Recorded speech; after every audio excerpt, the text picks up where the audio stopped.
ahead and get started, but I just wanted to grab everybody's attention with a short video that I made a few days ago. This is the Raincube on-site at the St. Pete Eco Village. This presentation I'm going to go over our other prototype installation site in Tampa, but this one is in St. Pete at the Eco Village, which is it's a place to showcase sustainable living methods in an urban setting. So there is two vegetable plots we have. So just give you a little intro. It's where the computer's inside. This is irrigation, spraying. It's like moving water is exciting.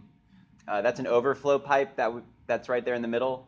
And then you can see in the top right, there's the tanks right there. So it's kind of fun to be growing food in an active construction site. And actually, since this video was taken, the rains have actually been coming in, and the garden is a lot more lush. But just wanted to show you this is real. This works. We're out there in the farm making it happen.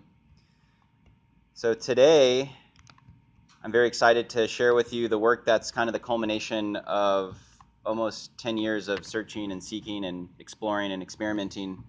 I grew up in Tampa, went to the University of Florida, got a degree in economics at the ripe time of 2008. So right as the economy crashed, I graduated, and it left with me a sense that this is like not the way things are supposed to be. So to go and discover the answer, I decided to travel abroad to China and ended up spending about 4 years continuously there, understanding what does it all mean.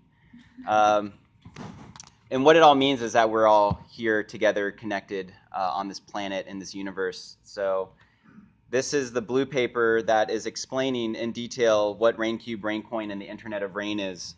So this is available. It'll be up on the Raincube website. I just wanted to kind of go through a little bit of it just to show you that this big idea is difficult to slim down into 10 pages, but now that it's in black and white and some color, hopefully this idea will catch on and gain some more traction in the neighborhood. So just want to start off by saying thank you to Alberto, who helped put this paper together, as well as has been helping Raincube for the last year and a half, as well as Block Spaces, to Gabe. Where's Gabe? Oh, okay, Gabe's getting water. Gabe and Rosa, who I first met at a Bitcoin meetup almost 2 years ago, when it was being hosted at Kahuna's Bar and Grill. So it's always fun to come here and then look back at where we used to hang out. So very grateful to Block Spaces. I want to thank Michael O'Rourke, who has been helpful and is going to be talking more later on Raincoin. And want to thank you all for coming here and trying something new and having an open mind. And really excited to share the progress that we've been making. So with that, I'll just jump in. But before we start, we have to first make a decision. So we're leaving the real world matrix and we're entering in the Raincube matrix. And this is a really important decision that we all have to make, because we really are given two choices. On the one hand, we have this scarcity mindset. There isn't enough, fear the other, uncertainty, doubt, FUD. And that has been the old story, and that's what we've really been inhabiting the last couple hundred years, as basically industrialization has taken over the planet. And what we're starting to see is a new story based off of abundance and love and compassion, kindness, connection, community. And that's what we're seeing start to grow, because we've gone so far in the scarcity. Now the only place to go back is to abundance. So this talk will be about the new story. But this happens often, right? We're presented with these situations, right? And how we react is based off of how we perceive the world. So this could be seen in a very feared, scarce mindset, where you go to the store. I don't know who was here last summer. This is actually Hurricane Irma, right? So I don't know if anybody went into a grocery store, a gas station to try and get water. There was no water. Whereas you can look at this and you could say, wow, we got 10 inches of rain that came down over the weekend, and that's enough water to last us for the next 3 months. So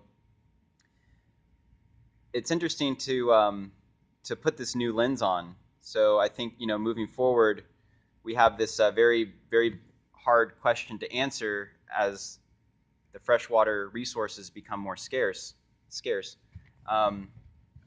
We now have a new option, right? And this new option about abundance takes 4 shapes. So I'm gonna. The first one is permaculture, and if you're not familiar with this, it's basically using nature, using natural cycles to be growing food, so that you don't have to till the soil, you don't have to cut down, because what you do when you till the soil is you're degrading the soil quality, you're killing the mycelium, the mushroom life, the bacteria life, and when we do till, we have to supplement it with a lot of synthetic fertilizers, which are basically petroleum products, chemical products that have been pushed as a part of a scarcity mindset. And it's really interesting history, just how modern industrial agriculture has came to be, but as well as how permaculture is a solution to that, because we wouldn't have permaculture if we didn't have industrial agriculture to teach us that we were doing things wrong. So permaculture is not just growing food, but it's also how do we live peaceably. And a piece of permaculture is designing buildings so that the landscape and the building are actually one. And permaculture stands for permanent agriculture. So this idea that we got to be like out in the fields and working really hard is maybe an outdated idea, because nature is doing all the work for us, right? We don't have to tell the plant to grow. We just got to plant the seed and make it rain. So the second circle of the governing the water commons matrix is the Internet of Things, and this has been around for a bit. We all have a cell phone, right? This thing is connected to the internet. It's got a GPS. It's got a gyrometer. If you have an Apple Watch, it's also a connected device. Even our cars, connected devices. And if you hear IoT, a lot of people will think, oh, connected toaster or connected refrigerator, and that's just the easiest tip of the iceberg, simple prototyping solutions. But IoT actually extends well beyond that, because what we're talking about is having a built world that we can interact with by taking data and doing data analysis and data science and data dating. And then what we're all excited about now, even newer than Internet of Things, is blockchain and dApps. And blockchain is exciting because we can see very clearly what the truth is, right? We have this open distributed ledger and everybody's sharing the same information. We're also using cryptography to make sure that digital assets are indeed the source, the original. And then finally, we have yoga. And how does this fit into technology? How does this fit into science? But in fact, this is very essential, because what are we doing here with this technology? We're trying to build a better world, right? But that gets thrown around a lot, because a better world actually means we're selling your data to a third party. But yoga is important because it teaches us to be at peace with ourselves and with the world, and I think that's what we need more of going forward, is this understanding that there is no separation, we're all connected. And then in the middle we have Raincoin. So this is the digital token that's backed by the physical rainwater. And when we think about what is scarce on this planet, or what do we have available on this planet, it's water. We need water. So why aren't we using the currency that we actually need, as opposed to these other currencies that we may not need? And then these tokens are being transacted on top of the Raincube platform. So the Raincube is kind of the resource system. It's the physical rainwater harvesting system. It's the computer. It's the app and the people that are using it. So this kind of simply sums up what we're about to take a deeper dive into. So let's start with permaculture, because when we're looking at, okay, we have climate change and we have this collapse of the ice caps, and we're all going to hell. We actually have solutions here. We have a way forward. We have a way to create abundance and provide water, food, shelter to everybody. So I'll just go through these briefly. Building soil is kind of the first step. So we want to have, organic life in there. We want to have mushrooms and bacteria. We want to have trees growing that are holding the soil in place.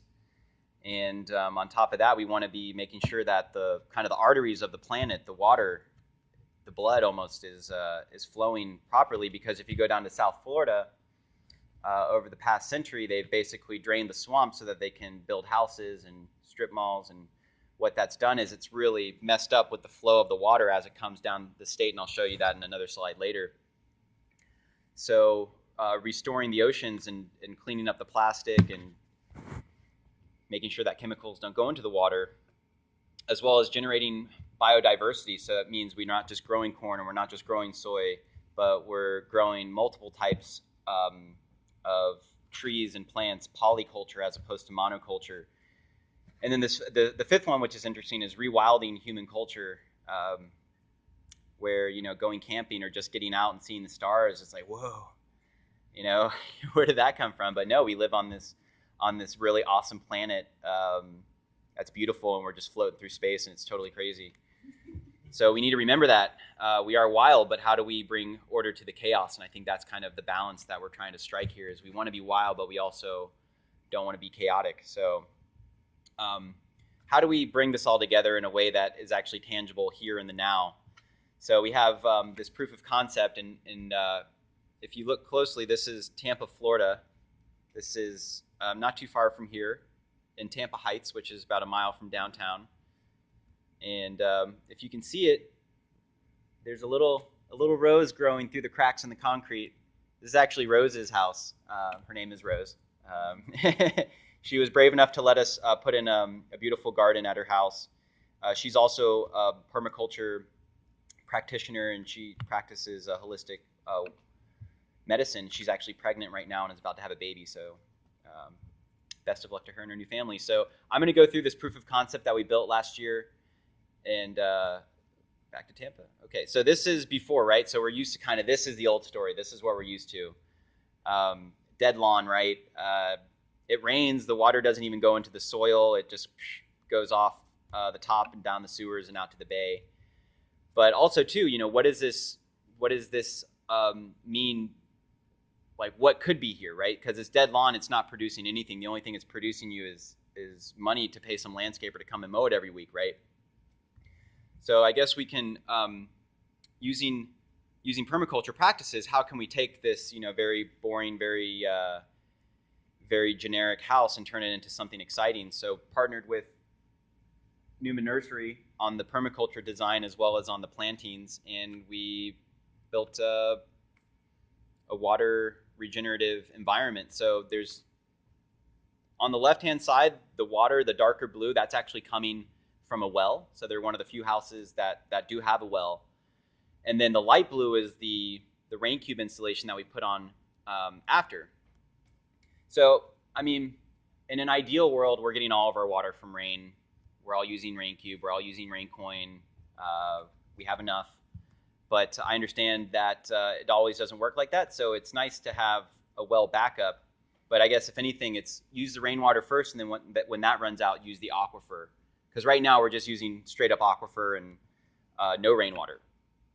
So this is a nice kind of compromise, and this is what it looks like after. So thinking back to that dead lawn and the missed opportunity cost of not having healthy organic food growing in your backyard, not collecting the rainwater, paying the city water bill that's full of chlorine and has to be pumped across the county.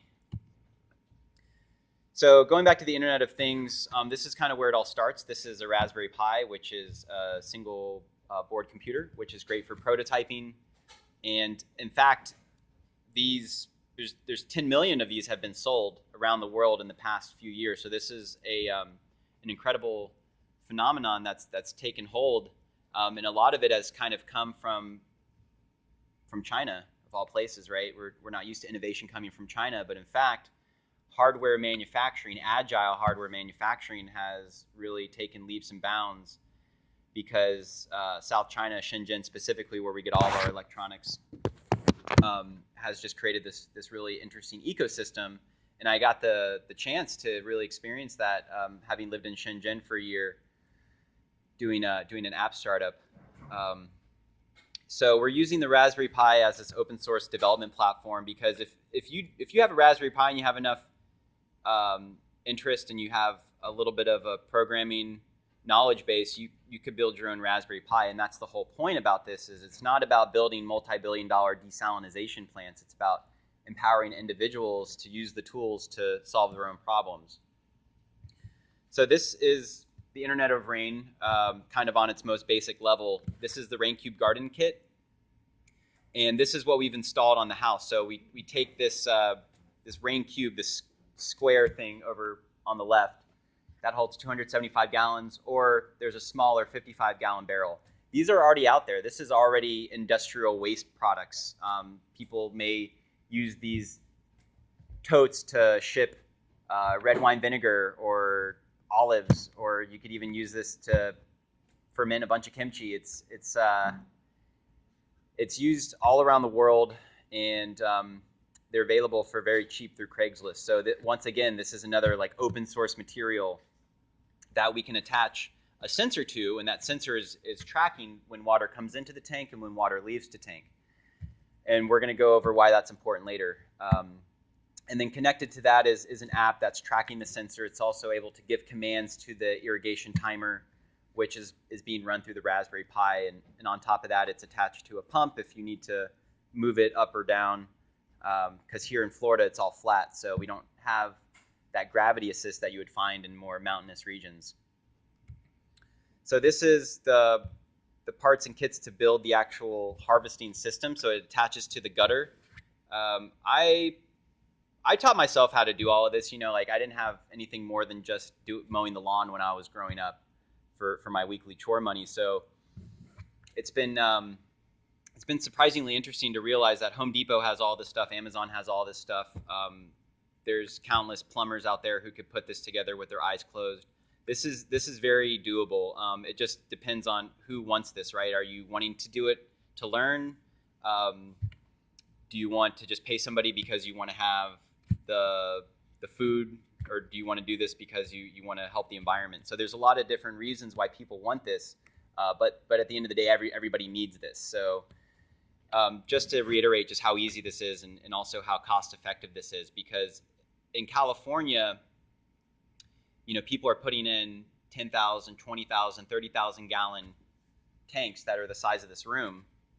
But for the average homeowner who's got a 1,000 square foot house, that doesn't make any sense. And it doesn't make any sense to go pay like a contracting, you know, architect firm to come in and design this little system.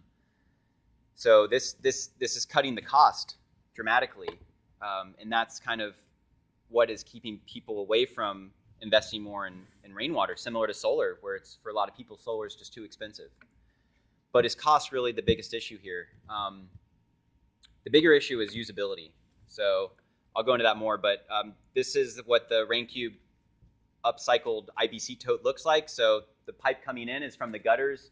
It's been pre-filtered using a first flush system, which, you know, on your roof, you'll get like twigs or leaves or maybe a little bird guano. So when it first rains, right, that first couple minutes of rain just washes all that down.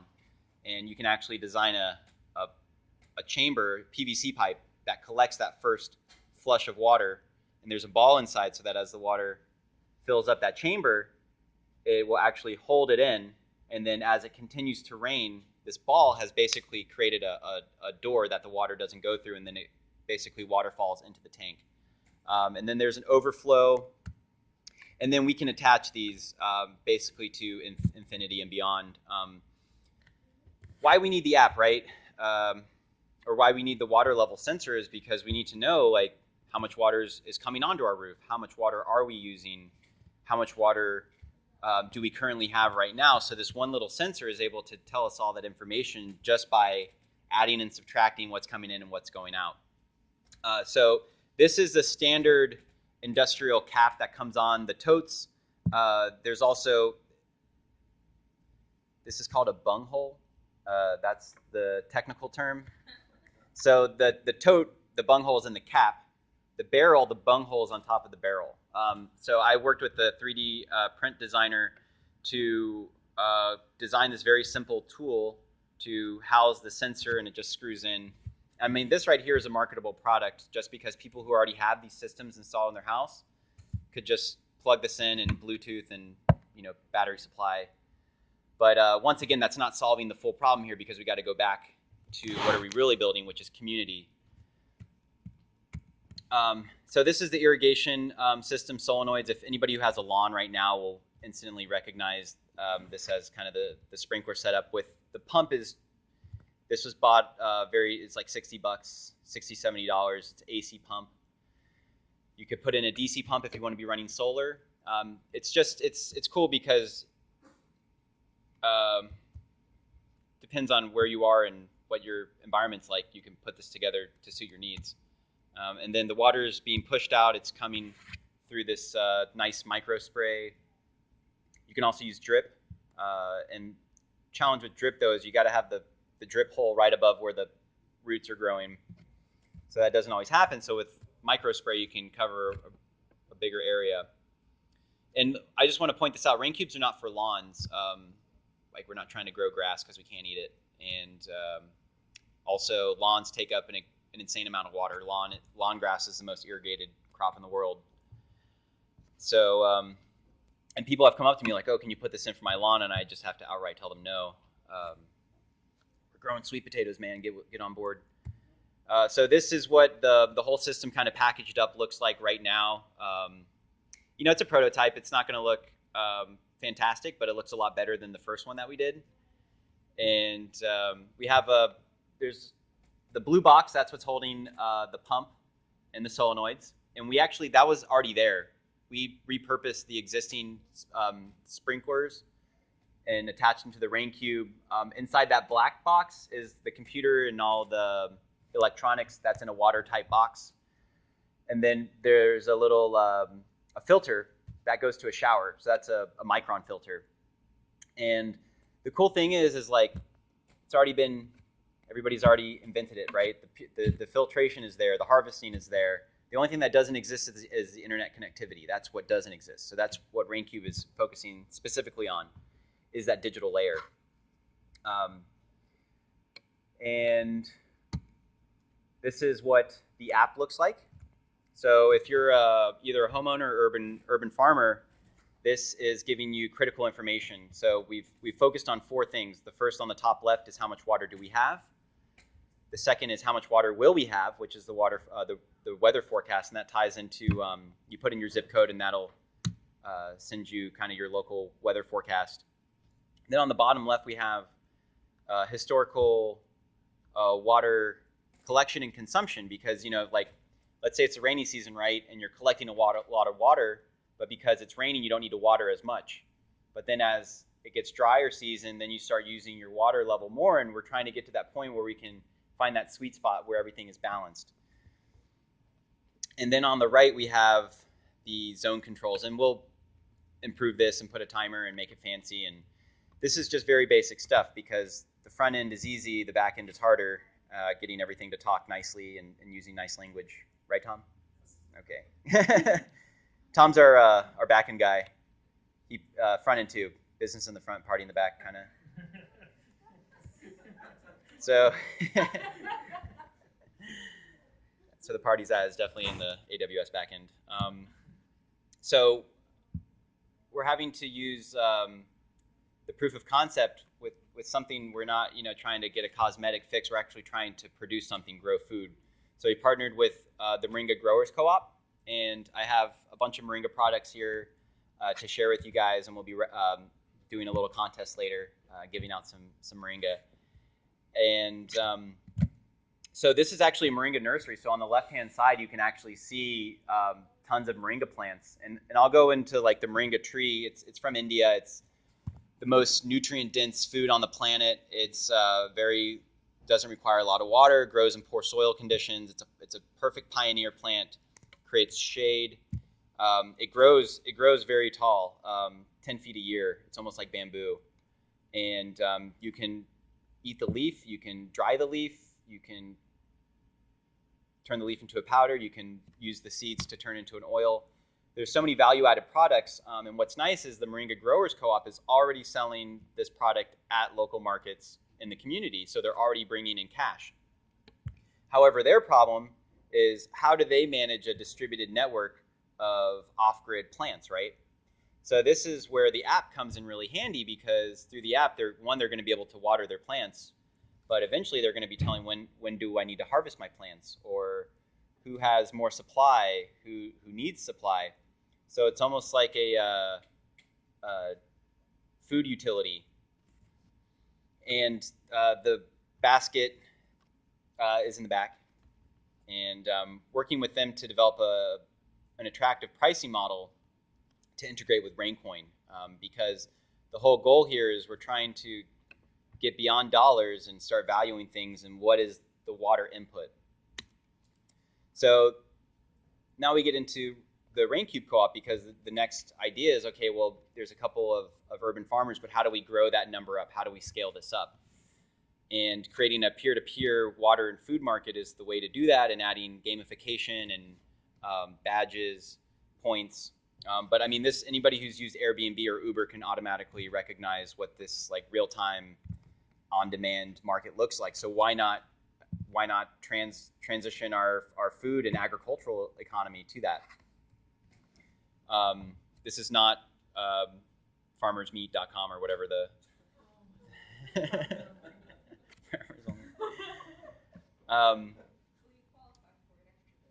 yes, Raincubers only.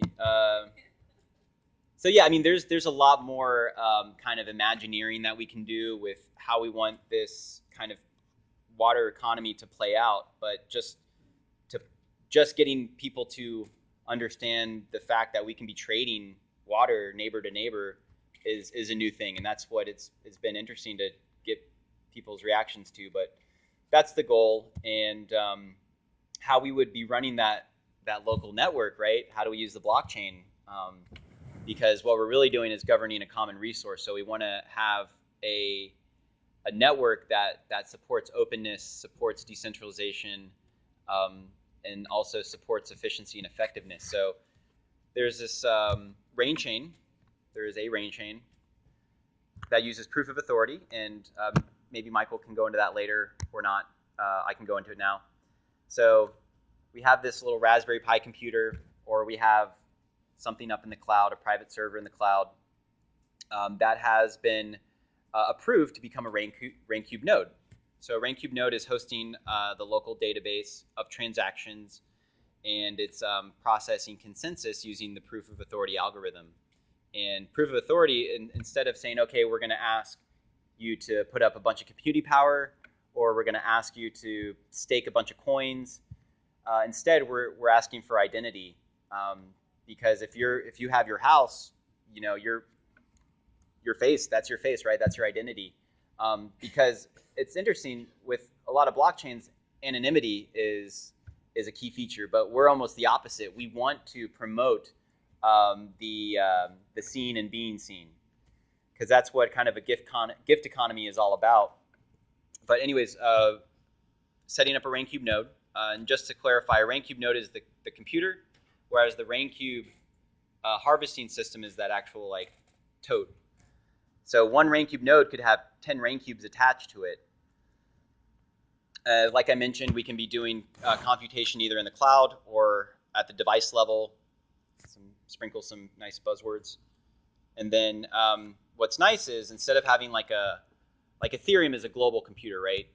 The Ethereum network is processing transactions from around the world. But wouldn't it be great to have a network that is based locally, that is processing transactions locally? Because ideally, the people that are using the network are also owning the network as well. And then, you know, just going back to proof of work versus proof of stake, proof of authority. Proof of authority has much lower electricity costs, faster transaction times, potentially more security. So it's proof of authority is not like meant for everybody in every situation, but if we're trying to build a public commons, proof of authority is actually a really good tool to do that. And then we can implement on top of that series of smart contracts operating decentralized applications. And then finally, you got your Raincube app, you got your tokens loaded, your Raincoins. You're actually using that at the market, or you're going to the house, or you're paying the drone to go and deliver your 5-gallon purified drinking water. Or you could just walk up to a Raincube and scan the QR code, and then it dispenses with that liter of purified drinking water. So that's what the end game is actually to provide the drinking water. But we're starting with irrigation just because it's the lowest hanging fruit. Nobody's going to get upset if they're tomato. Well, some people might get upset if the tomatoes die, but it's just less headaches with purified drinking water. But eventually we'll get there, maybe next year. So going back to this idea of we're tracking the water coming in, we're tracking the water going, we're using blockchain, we're using smart contracts. This is where the news story gets really new, because we can now create our own currency. And instead of dollars, where you're incentivized to store dollars in a bank account to get interest, right? But if you got that water in the tank for too long, it's going to go stale, it's going to go bad. You got your bananas in your kitchen, you don't eat them, they're going to go bad. So nature works in a different way. So instead of hoarding, we need to incentivize giving, flowing. So like I said, I got my background in economics, and it's really interesting to view the world in an economic lens, because you're always trying to look and give value to things, which is kind of bothersome, because in fact a lot of things have an intrinsic value that's really hard to pin down. So it's like, how much is that friendship worth? How much is that smile worth? How much is that beautiful sunset worth, right? It's like, can't put a dollar value on it. Well, luckily, because we can measure 1 liter of water, we can put a unit to it. So to start off, we're going to be offering Raincoin $1 for 1 liter of water. But that 1 liter of water is actually 1 liter of harvesting capacity. So even if I have a 1,000 liter tank, if I'm using that over 10 years, there may have been 10,000 liters, 100,000 liters of water that have flowed through it. So it's a regenerative investment. So this is the first kind of use case for using Raincoin. And very simply, what we're doing is we're pre-selling the rainwater that we're going to harvest for Raincoin. We're going to use the capital raised up front to install the Raincubes, and then the holders of Raincoin will be able to exchange those Raincoins at a future date when the systems have been installed, when the moringa trees have been grown, when the rainwater has been harvested. Luckily, we already have moringa trees growing here in the Tampa Bay area, so we're actually able to offer the product up front. But if you're in a place where there is no moringa growing, then there would be a lag time from when you do the coin sale to when you can actually redeem the tokens. So think of Kickstarter, but why we need a digital token is because we want to make sure that the Raincoin has served its full purpose. We have built the infrastructure, we have harvested the rainwater, we have grown the food, and then most importantly, we have consumed the food. Here in the US, we waste up to like half of the food doesn't even get consumed. So that's a huge problem right there. It's about producing more production, but it's also about reducing consumption. So let me just walk you through this, starting on the bottom left under goals. So starting very small, the first goal is to build 10 of these Raincubes, 10,000 liters throughout the Tampa Bay area. And then beyond that, we want to harvest 10,000 grams of moringa. Now, it averages like 1 Raincube can grow like 10 moringa trees, and each tree can be harvesting between 100 and 1,000 grams per year. So it just depends on how fast you're going to pay off that Raincoin. So let's say I have $1, or really if I have Ether, and we have a little exchange rate there. So we go out to the community and say, okay, we're going to crowdsource money to build these Raincubes. Who wants to buy Raincoins? So the Raincube company will issue the token, will mint it, And then the CSA subscriber, that's the consumer. That's the person who wants to have that final end product, the organic, local, fresh, vegan product. So that CSA subscriber is holding onto the token. The money now has gone into a multi-signature wallet into the community pool. And when the Raincube co-op has a home, has a garden ready to go online, then the funds will get distributed to install that. So going back up to the top, the CSA subscriber will either go to the market, or they'll go to the Moringa grower shop, and they'll use the Raincoin or the Moringa grower's e-commerce website, and they'll use the Raincoin to purchase the Moringa. And the Moringa has an embodied water cost. So 1 gram of Moringa costs 1 liter of water to grow. Now, here's where it gets interesting, is because as we start getting more data, as these systems come online, we're going to get a more accurate exchange rate for how much water is actually used to grow these products. Because at the end of the day, that's going to be the fair market value for what you're buying. So the Moringa growers have now received the Raincoin. They want to get paid, so they're able to take that Raincoin and then exchange it back into ETH, which is tangible. So the Raincoin is only used to buy food and water on the Raincube network, which is different from why aren't we using another dollar or token? Because we want to encapsulate all the costs, all of the transactions, all the processes into one currency. And then Raincube makes money for the transaction fee. And what I'm really excited to show you is this. This is the most exciting thing, because this is as we get more supply of Raincubes, more supply of water, more supply of food, the cost to bring more Raincubes online falls. So as you sell more, it gets cheaper, which creates a virtuous cycle so that more and more people will want to buy it. So right now, if it costs $1 to buy a Raincoin, well, maybe only a couple people, because they really like the idea, are gonna buy it. But when it happens that the Raincube water is cheaper than the water that you're buying at Publix, or the cheaper water you're buying from Nestle or Zephyr Hills, and oh, it's cheaper than the water that I'm paying from the city, and it's better quality. So this is just a vision for what could happen with Raincoin. So let's just say level 1, right? This is a game. We're currently at level 0. We launched the Raincoin. We're now at level 1. So our goal is to not only raise the funds, but to spend the Raincoins. And as you spend the Raincoins, they get burned. So the supply of Raincoins actually drops down to 0. And then we say, okay, great. We've got 10 Raincoins or 10 Raincubes deployed. We've already paid that back. Now we can set up for level 2, cheaper price, bigger level. So we're scaling exponentially at each level. And the goal here is to get to level 10. Level 10 represents 10 billion cubes deployed around the world, supplying enough water and food for 10 billion people by 2050. And then, raising capital. Okay, well, I'm going to invest in your company. I'm going to get this certain percentage. Well, how much money how much money is your business worth, right? So it's really hard to say, okay, how much is the global rainwater supply? Like how do you even try to put that into a dollar figure? Well, this is what I came up with. So if you add up the market capitalization, how much we're making each month, or I'm sorry, each level, the total comes out to 1,234,567.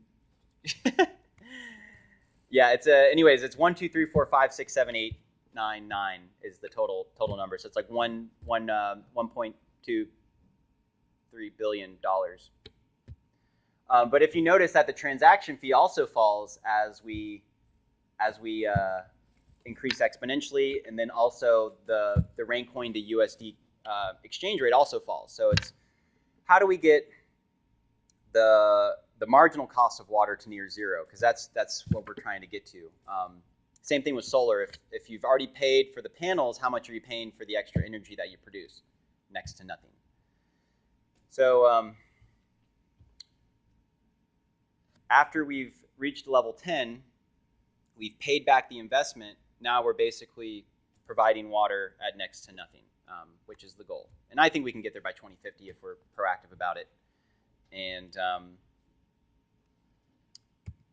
so here's what we're facing in Florida. It's 2018. We've got 12 years before Miami runs dry. If they're either going to be underwater or out of water or both. But either way, Miami is going to suck it big time. No, I like Miami. Miami's cool. Hey, not Miami. No, it's good. But yes, we're eventually going to come up to face the reality that the groundwater supply is not limited, and the price of water is going to go up dramatically. So we're so used to paying next to nothing for the city water, and then to pumping, they're paying like, I think the permit.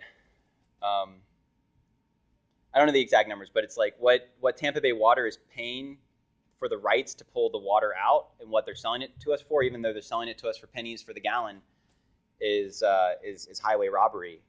So we got to get away from this idea that water to pump it from the ground doesn't cost anything, because it does.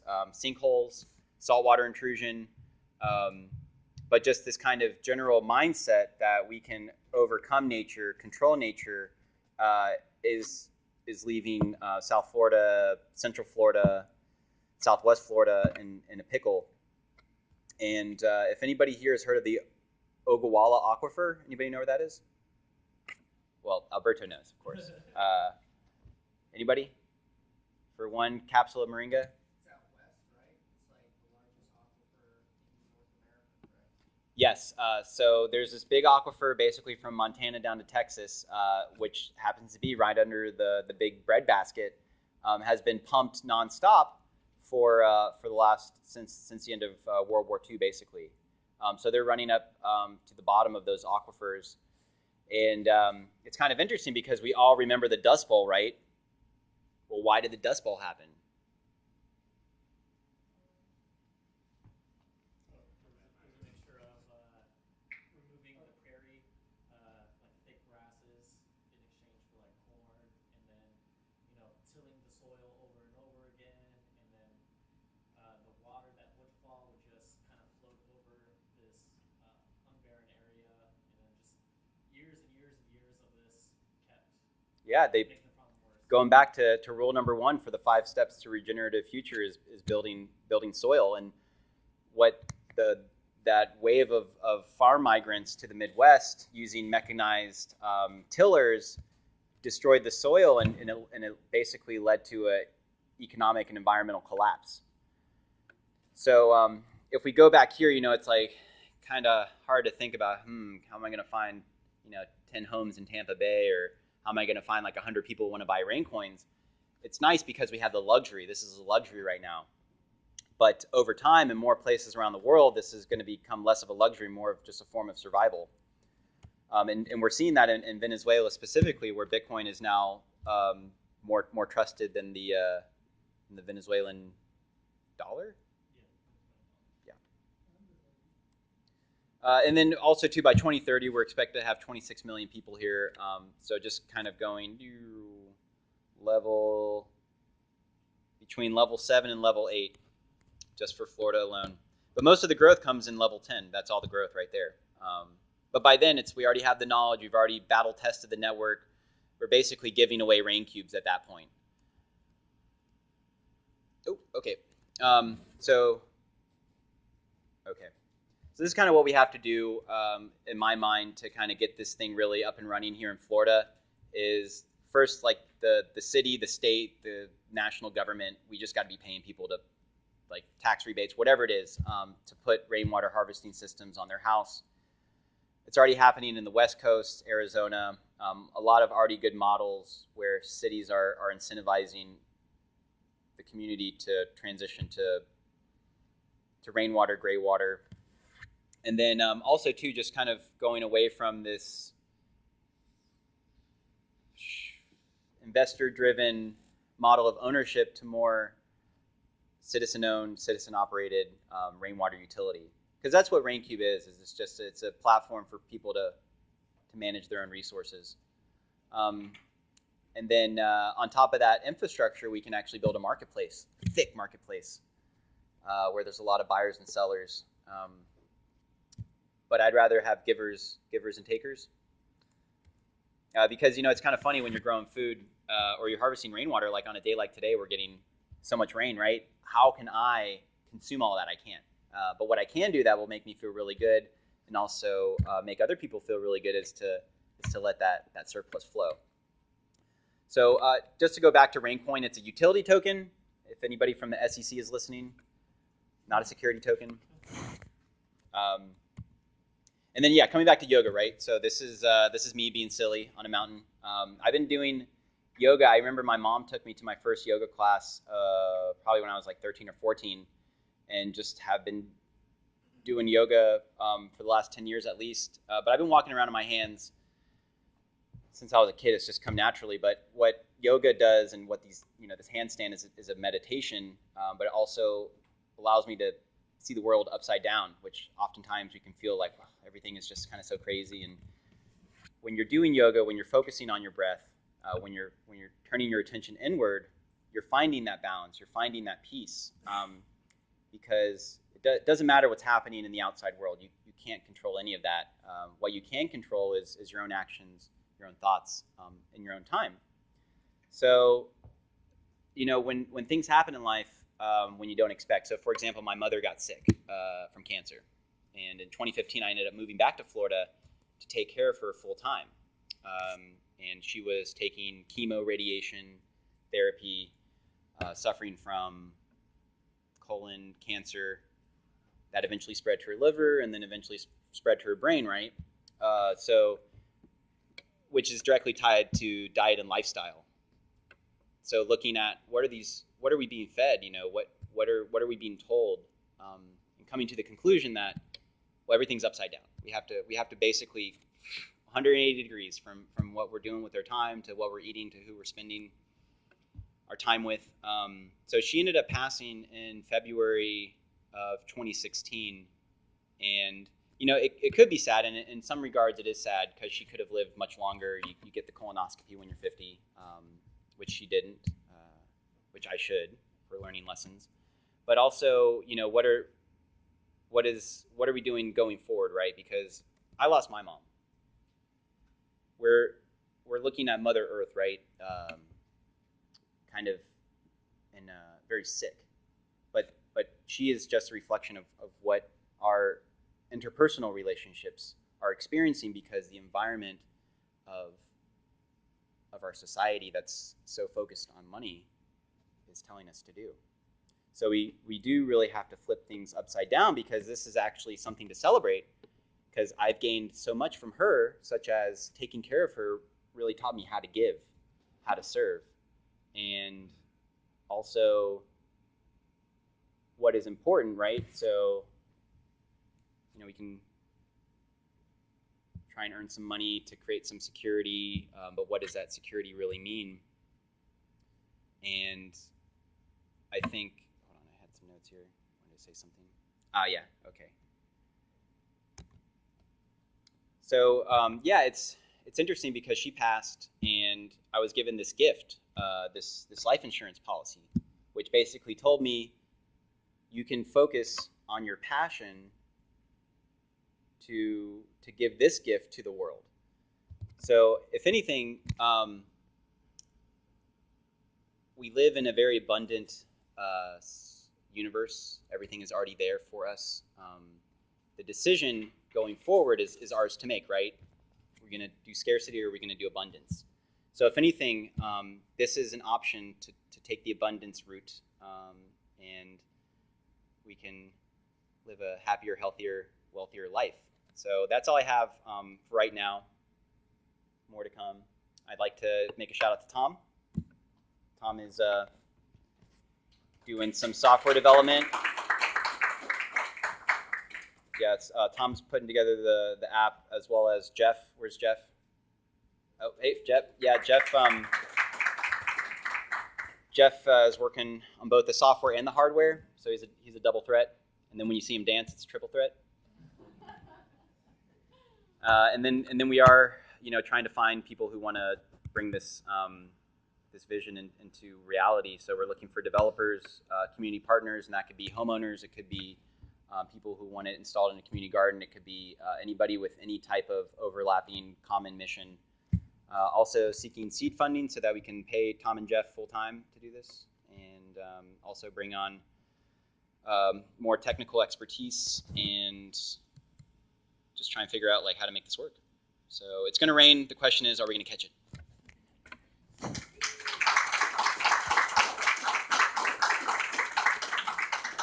You can go to raincube.io and you can download the blue paper, which will be available. Also have Facebook. We have Meetup, Instagram, all the social media. Once again, thank you Block Spaces for giving me the platform and the mic. And if you're interested in learning more about membership plans, talk to Gabe. Or if you want to do your own ICO, you want to set up your own blockchain, you want to mine Bitcoins, you can do that here. Just very thankful for the community